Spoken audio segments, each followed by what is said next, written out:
Hello everybody, welcome back to the channel. Sam here. I don't say my name enough. My name is Sam. This is kind of a announcement slash bittersweet video that I am gonna make. One of my favorite current bands just announced just a few days ago at the time of filming this that they are going to be going on an indefinite hiatus. They're kind of calling it a long break. They've kind of teased that they may never play again. And I'm talking about one of my favorite bands, the Wild Feathers. You've heard me talk about the Wild Feathers before. I got to see the Wild Feathers last year in Northern Virginia in Vienna at the Jam & Java music venue. That was a dream for me to go see the Wild Feathers. Now, I did a review on that, which I can post below. And I don't remember if I said this or not in the review, but I left that show feeling very good about the music that I'd heard. I got to meet the guys. I got to meet Joel King, Taylor Burns, Ricky Young, the three prominent singers and songwriters of the band. And got to take pictures with all of them. It was great.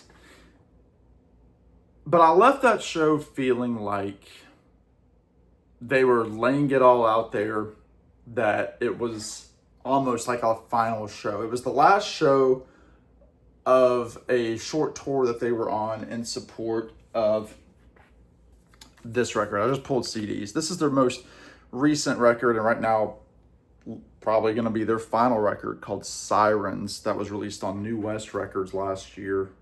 Oh wow, no, 2024. Sheesh. The Wild Feathers to me have been one of those bands, and I think now the only band that I can think of off the top of my head that I've seen from their inception really until their current closure. The Wild Feathers in their debut record, which I'll just show here, self-titled album. I need to get this one on vinyl. I'm missing it on vinyl. This is the album that has their kind of most well-known song, Left My Woman. The Ceiling is on here, Backwoods Company, Tall Boots, Hard Wind.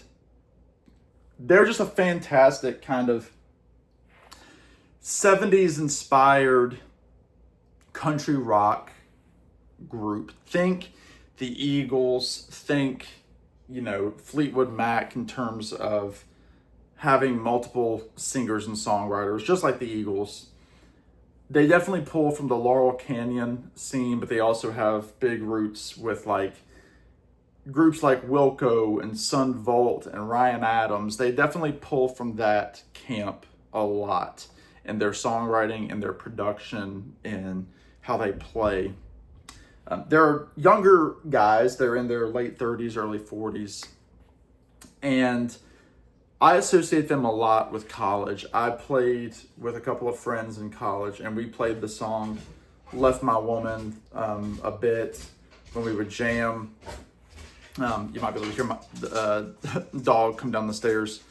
But it was just it's just a band that really means a lot to me, following them as long as I have over the years, and just really wanting to see them. And like I said, I finally got to see them last year up near DC in Northern Virginia. With the announcement, I was not entirely shocked.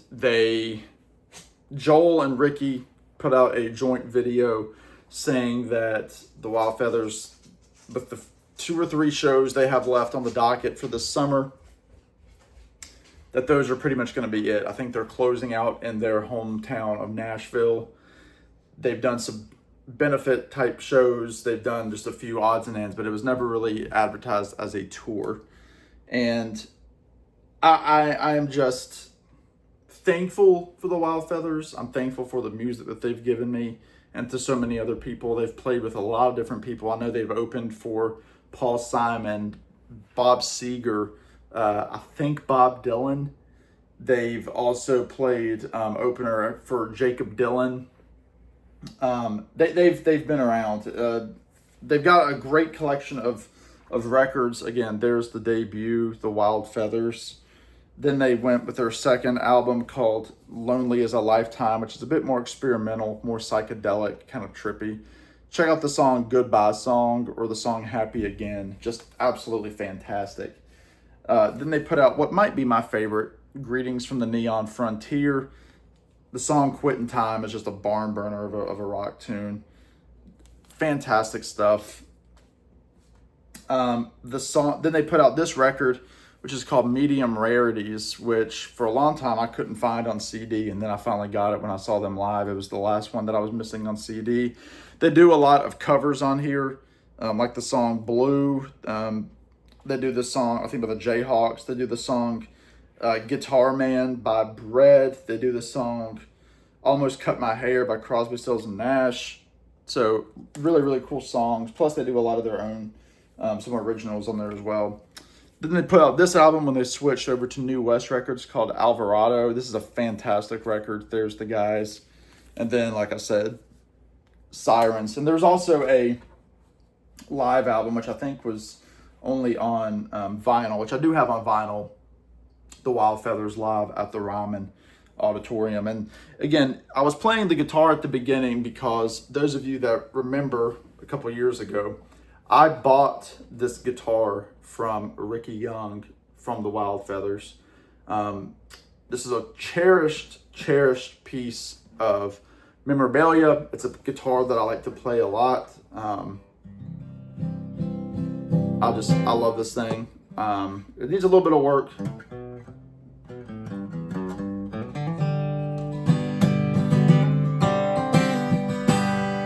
But this guitar was played for the Greetings from the Neon Frontier, well, the Lonely as a Lifetime record, I believe. And then I know it's been on stage with Bob Seger before. It's in a lot of their videos in their early years, and this is a cherished piece that I don't plan on ever getting rid of. So thank you, Ricky, for selling me this with the case and all the goodies that you put in there. But that's really all I want to say. I'm going to miss them a lot. I'll be interested to see what they do. I know Joel King already has a digital album that he put out last year, or very early this year. I think it was last year. And he plays a lot of sessions with a lot of country artists. I'll be very curious of what the other guys are going to get into. And, you know, I can understand them breaking up or calling it quits for touring for a while. You know, life on the road's tough. They've all got families. They're not selling out big venues, so the money can't be rolling in there like they want it to. But I love you guys. One of my all-time favorite bands. They're just so good. I love these records, and you know, I wish I could get out there and see you guys at one of those last shows. I really do, but I'm just too far away here in Virginia. But I'll be anxious to see where all you head in your careers, and I'll be here supporting you any way that I can. So that does it for me, everybody. Kind of a bittersweet video for me to make. I'm gonna miss the Wild Feathers. I know my buddy Steve over at AS for Alice, he's a big fan as well. I know he's gonna miss them. And yeah, go out, help the guys out, buy up all their records. They're usually very affordable. If you go to New West Records and check out their last two, they're usually, you know, $10 CDs, sometimes under $15 vinyl. So you should go buy some. Show them that they're loved and that their music is important to us. So that does it for me, everybody. In the meantime, y'all be good, take care, and we will see you on the next one. Bye now.